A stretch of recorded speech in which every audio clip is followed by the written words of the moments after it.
Hi, my name is Heather, and I'm finally going to do a reading of something I wrote for my fiction workshop class. I'm in my dorm room now, which is like 500% quieter than my house, especially since my roommate is off in Dubuque gambling. Anyway, the story I'm going to read is called Other People's Kitchens. Um, I'm just going to read the first section, which I don't know, it feels short, but I think it's 10 pages, so this could be a doozy, and I apologize, but also sorry I'm not sorry. So, alright, here we go. Oh. It is mid-afternoon, and the sun streams through the space between the slats in the fence, coloring the yard burnt orange. The dog runs up and down the yard, chasing airplanes, and I admire the pristine condition of the autumn lawn, which is green and leafless, despite the parched and naked trees. The dog ignores me. He's a black lab, either too stupid to notice me or too lazy to see me as a threat. I always wanted a dog, something to cuddle, something to greet me when I come home after longer trips. But there isn't room in the apartment, and even if there was, I don't think a dog would like me much. I'm not sure that I'm very likable. This is not my house. I watch the dog for another moment, then turn to the house behind me. It is large and beige, a square split level with a sliding glass door smudged by fingerprints. The fingerprints are about midway up the door. Kids, which isn't surprising. You'd think it would be families with kids who have the worst yards, but there's something embedded in the collective American psyche about perfect lawns, something that isn't affected by kids. Inside, I see wood floors and a stack of magazines. Family fun, I expect, and I can see the familiar H of highlights for kids on the kitchen table. The door is hard to open, but unlocked, just stiff and old, a door in need of replacing. I can see my reflection, my kneecaps blurred by the fingerprints. My dark hair is invisible in the muddled reflection, leaving me with glowing white skin obscured by a suspiciously dark cable-knit scarf. My face looks like it's floating on my body, like I'm a ghost. This is not my house. I take a step inside, my boots making two loud clacks on the hardwood. I take a turn about the kitchen, examining the plastic countertops and unclear family pictures. Is that their daughter, 7 years changed from the senior portrait on the fridge, or is that someone else's child? Before I open the fridge. Just as I expect with all lived-in, slightly cluttered suburban houses, there is a half-empty bottle of wine resting on its side on the second shelf, next to an uncovered tray of butter and a Costco-sized plastic container of Parmesan. I take the bottle, a red Merlot, and go back outside, where I continue to admire the pitifully stupid dog while drinking a fairly decent wine straight out of the bottle. I picture the previous drinker of this wine, early to mid-40s mom who still dyes her hair strawberry blonde, who watches The Notebook by herself when her husband is playing poker with his friends and her daughters are at sleepovers. She doesn't really like the dog because it's too big to cuddle properly, but she feeds it and waters it and scoops its shit anyway because what else does she have to do? On Mondays and Fridays and every other Thursday, she volunteers at the library at the elementary school where her daughters used to go, and she wishes they could have stayed that young forever. That she wouldn't have to watch one go away to a college 1,000 miles away and listen to the other screaming, "Mom, why can't you just leave me alone?" And think about this family. How at 4:30 on a Friday, they're probably at a soccer game or something. I think back to the senior picture on the fridge and change my mind. Her hair is too curly for a soccer player. I decide she's a musician instead, and she's at a voice lesson. Maybe the younger girl in the photo is a younger sister. That one can be a soccer player. I look around the backyard and decide someone definitely plays soccer. There's something about the stripes of recently mowed grass that to me just screams, this is a soccer family. The sort of family I see going to Disneyland on almost every one of my flights to California. I imagine the younger sister wearing a princess outfit on the plane, me asking, "Oh, are you going to Disneyland?" and her excitement catching so contagious, I was almost excited myself to see the park when I remembered I'd never been. Except I have to amend my imagination. The girl wouldn't wear a princess outfit because A, she plays soccer, and B, she's just a touch too old. But then again, if I'm going to imagine other people's lives, I can fabricate, so I choose to ignore the slightly deflated soccer ball wedged under the grill on the patio. I swirl my wine in the bottle before taking another sip. This is not my house. I'm at the bottom of the bottle, the dregs, when I hear the garage door roar open. This is my cue. I grasp the bottle tightly by the neck and dart to the back of the yard, where I clamber over the horizontal boards of the fence and jump 6 feet down onto the sidewalk. I'm not out of breath.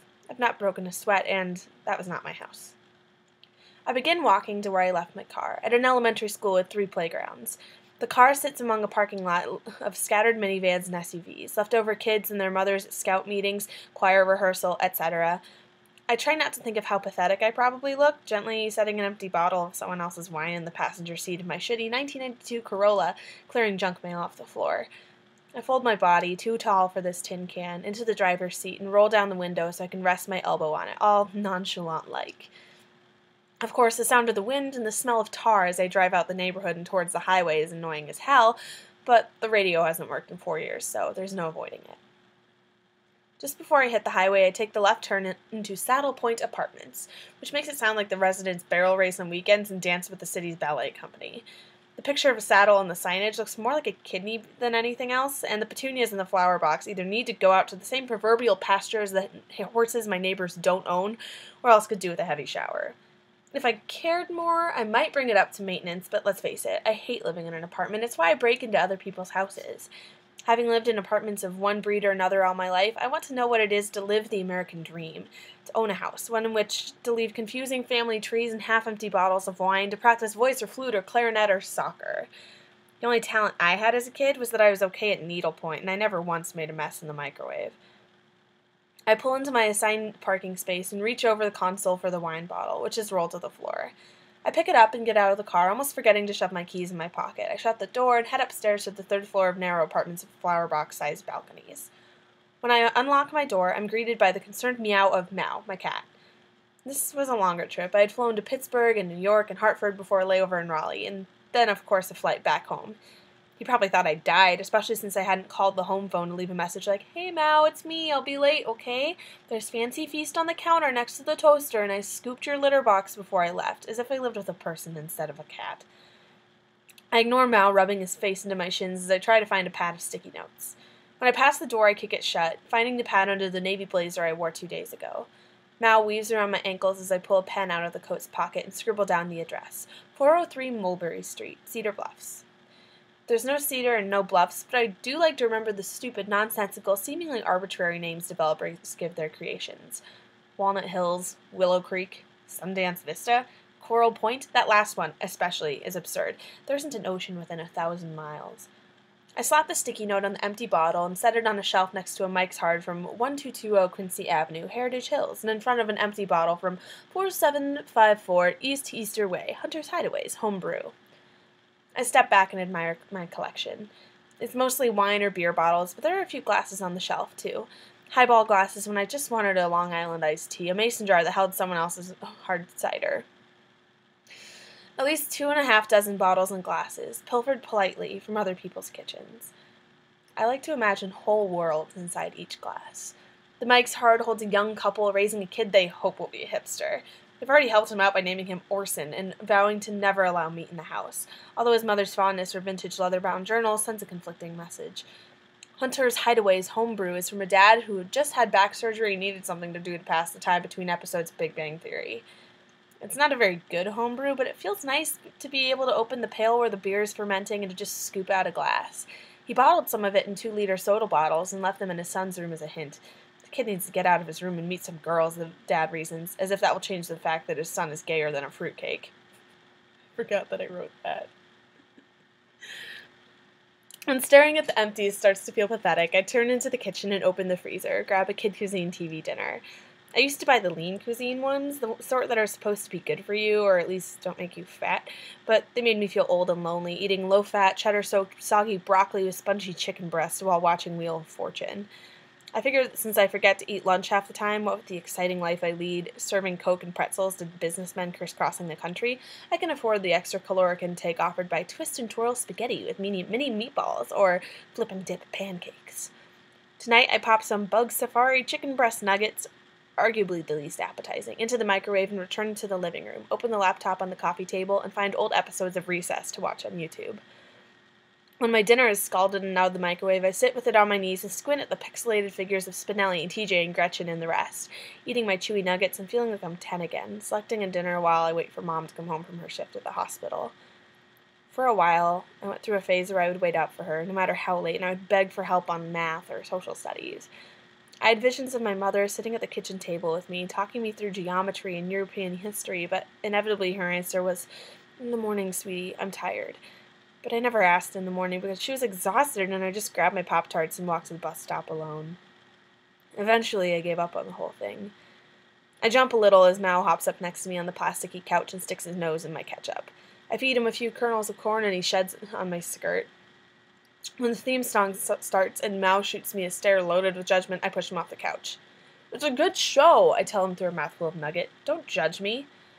Mao meows, rubs his head on the coffee table, and disappears to his food dish, which is wedged between a bookshelf and the wall. I fall asleep mid-nugget, and when my phone's alarm wakes me up, my computer's battery is dead. That's the third time this week. Right, so that is that story, Other People's Kitchens, and this was 10 minutes and 25 seconds, and it was actually only 6 pages of the story, so that was good. Yeah, so that's what I'm working on. It's a 30-page story, and I haven't touched it in like a month, so I think I'm going to try and keep working on that. If you want more, I guess you can like or subscribe. Or if you're on my Tumblr, you can just like heart it or reblog it. Oh my god, what if I got Tumblr famous? It's not gonna happen. Stop trying to make it happen. It's not gonna happen. Well, in any case, that was the first 6 pages, and maybe later I will read another 6 pages. Yeah. Bye.